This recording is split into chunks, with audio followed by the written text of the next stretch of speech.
Hey everyone, I wanted to take a minute to talk about this latest CVE 2024-3094. This CVE, in case you're unaware, was a potentially absolutely critical issue that, for the most part, didn't affect too many people because it was pushed to a latest version of a package used in Linux that was only inherited by the beta versions of some of the major distros. And so, luckily, the impact was very small. But I think people are taking advantage of that to just sort of move on and aren't taking a minute to really consider how vastly different from most attacks this is and how this isn't just like Log4j, right? Which was someone wasn't properly sanitizing input.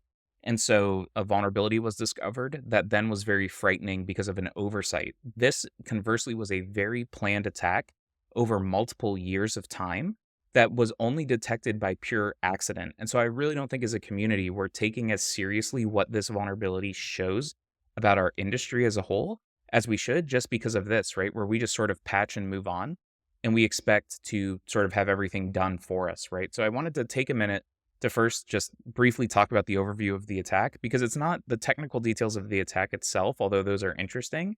It's more the storyline of how it happened and how insufficient our current approach to security scanning is to really address this problem. So I want to talk about that.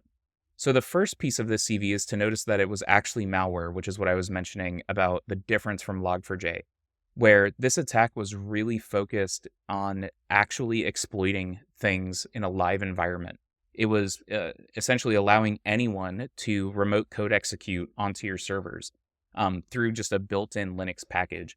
So this had been deployed on more systems than it happened to be deployed on, and we saw that it was already getting rolled out on Arch Linux distros and even on the latest version of Kali Linux, where luckily the attacker hadn't made it so that it would actually get deployed on those architectures. But we can see how quickly, because of the nature of the attack, they were forcing for upstream adoption and pushing for it. So this very easily could have continued to be deployed. But really what scares me is that it was discovered by chance, right? So Andres Fuentes, just an engineer at Microsoft, was doing really in-depth benchmarking on the beta version of Ubuntu and luckily took the extra step to dig in deeply and see that the SSHD processes were using a surprising amount of CPU. And so it was essentially just really granular benchmarking at runtime that allowed him to see that something was up here. And then he, thankfully for the entire community, really for everyone, dug into it enough to find this vulnerability. But what should really scare us is that he says here it really required a lot of coincidences for him to discover it. And what this really reveals is there are a few vendors, such as Socket, Zygeny, Phylum, that are scanning upstream repos for vulnerabilities and for rather malware. But they're really focusing on things like Python projects, NPM projects. And honestly, the scope of what they can cover is still getting rolled out because there are smaller companies that are doing it. And it just shows the vast amount of open source that's not getting scanned upstream in a way that would even detect this, because the nature of this malware was so devious as far as being slowly added in test files, which then would be further obfuscated as the code was compiled further and further down the line, that it really would have been hard for any kind of scanner to detect it. And so I've seen a couple proposals for AI in pipeline, and those are things that are good in general to do. But what do we do right now? There's no guarantee that there's not other packages like this that are being actively exploited and just nobody would see it. So beyond that, there's the nature of the discovery, but then there's the nature of the attack itself, right? Where we're in a world where this is on a single maintainer who is maintaining this repo, and slowly over a 2-year period of time, someone was committing pull requests to the repository, slowly gained enough trust to become the new owner of it. And then once they became the owner of it, they were probably a little fast in how they were trying to push for adoption of the repo. If they had just let it sit longer, it would have probably not have been detected even as quickly as it was. Or it could have at least been played off as being due to other innocuous issues rather than an attack. But we can see here the full timeline here in this great summary from Evan Bowe, who shares everything we know about the XZ backdoor, and he walks through granularly what we know of the timeline so far. But what I really want to highlight, what's really important, is to recognize that these people who are maintainers are human beings who deserve more support than they're getting from the companies who are making billions of dollars off of reselling essentially their software.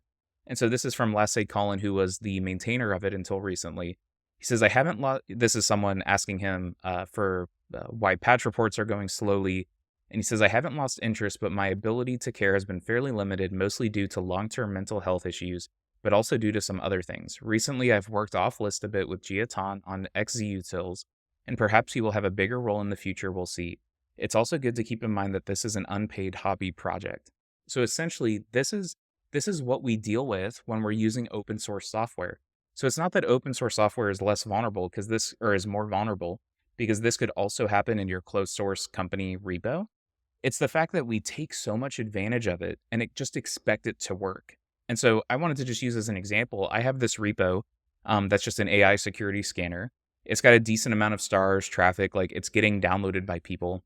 And what you don't see is that you have no insight into how I have this secured, if I have two-factor authentication set up on my phone, how many maintainers there are, how many people are behind the scenes. I could force push a new version of this package that opened a backdoor to my server to just basically take full command and control access of wherever you're running it. And you would never really know until a CVE was published, until someone happened to notice. If someone noticed, if a CVE got published, that then I would slowly, the community would be able to recognize that I had done this. And really the nature of it is that you don't have a lot of visibility into open source software. And so what is kind of frustrating me about this is that people are missing this last takeaway, where the way that they approach it is they see this CVE comes up, they see, oh, I'm not vulnerable, and they sort of move on, or they go and patch it and they move on. But what it's missing is that we have a responsibility to, if we're going to pretend to care about this problem, to support the open source maintainers. And honestly, it makes too much sense at this point. There's too many good ways to do it to continue to sort of bury our head in the sand and not support it. So I wanted to share this talk from Kara Souls. You can watch the full talk on fostum.org. But this was about the state of funding of open source, which is the core problem of this, where I didn't know much about this. I sort of assumed that, maybe Google, Microsoft, I know Google has a great open source reputation. Maybe they were contributing to some of these core projects. The Linux Foundation is obviously huge. I would have assumed that they're doing sort of scanning and have things in place to prevent the kinds of things we saw today. But really what you see is that there's just a huge dearth of funding for these projects. And so we see here that 90% of companies use open source. It's up to 90% of modern software. So you just see all these 90%, right? Essentially, a lot of the modern tech economy is driven by open source. And yet it's used with almost no payment back upstream to the people who are providing this technology, right? Only 13% of maintainers are a professional maintainer. But the majority of people are unpaid, who either don't want to be paid or are people who just maintain it for fun, right? So I maintain that AI scanner just for fun, but there's no guarantee that I'm going to continue to do so, that I'll patch in a timely manner or anything like that. And so we see here too that 44% are solo maintainers like I am on that project. And a lot of them have considered quitting or have quit maintaining a project. So we see here that there's a huge need for funding. And if we go through, this is you'll see the sponsored by GitHub. And really, this is just not a sustainable model for an industry, right? It would be like if the government said that oh, our model for sustaining healthcare are the GoFundMe campaigns that people do to try to raise money from friends and family. It's not a sustainable, scalable model for actually addressing a problem. It's just one-off things that maybe for some very few repos it works, but for many it probably doesn't. So here we see that it's important. It's raised $40 million in total since 2019 and $10 million in 2023. But really, this is just a drop in the bucket compared to the number of maintainers that are out there. So then we see these contributor funds. We see these are the giant tech companies giving just a pittance back to Spotify, $109,000. Geez, do you think that they'll be okay after doing that? So then here we see the reality is that even of these sponsorships, 60% of the sponsors are from individuals, right? There's a core problem of companies not paying to support these things, which is what causes these giant downstream issues. And so this is the piece I wasn't sure about, was the foundations, because I was aware that there's some, right? I was looking at a Django project just the other day and I saw that Django had its own foundation and I was like, oh, that's cool. Maybe they're helping support these open source projects. But just think about the amount of revenue that Django has brought into the tech industry from people who are hosting their website using it. And yet the foundation brings in $268,000 a year. Like, it's just a complete joke how little these organizations are funded compared to the amount of revenue and the amount of risk that they bring. It just doesn't make sense from a risk perspective for large businesses to so thoroughly ignore what they owe open source distros. So all of that to say that there are these other models, and I think Tidelift has the only thing that's really a scalable actual solution to this, which is where you use them and they scan your open source packages and they prioritize creating maintainer relationships to help enforce both security and quality checks on the code that they're pushing, to create robust patching timelines that the maintainers agree to meet as part of their relationship with you. This is essentially what businesses need as far as the way it's an actual contract to solidify how you're using open source. Because the way it's working right now is businesses are taking open source projects and pretending that the open source project works for them.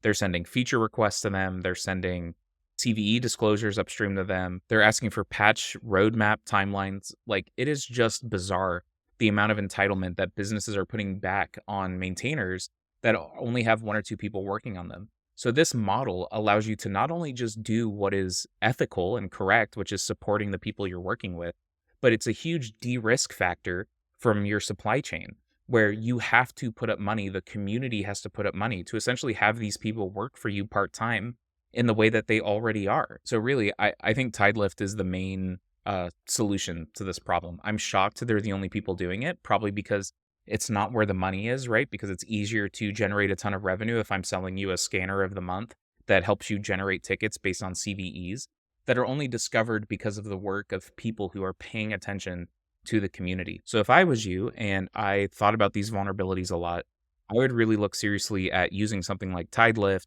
or going out and sponsoring different projects, creating a real recognition in your company of how open source plays into your software, and creating some kind of feedback loop with developers of open source projects. So really quickly, just to talk about a couple of other solutions that are out there for, how do we prevent stuff like this in the future? It speaks really clearly to a couple of ideas that I bring up a lot. The first is the importance of runtime detection, right? It was the runtime providers who were able to quickly deploy scripts and rules to detect and block malicious activity. Other scanners really had to take their time or create different sort of ways to detect if this is on your Linux environment. But runtime is really what matters at the end of the day to find, detect, block this stuff. So people like Sysdig, Oligo, Rad, Security, these are all people that can actually detect the presence of this stuff at runtime in your Kubernetes clusters, on your Linux servers. And the second thing is it speaks to the importance of container vulnerability scanning alongside SCA scanning. What's interesting about this particular vulnerability is it just as easily, a lot of the attention is on like PyPy packages, Ruby gems, and these are the sorts of things we focus on because generally they're maintained by less people. But all of these things are present on a container, and these Linux distros that are upstream would only be present on a container.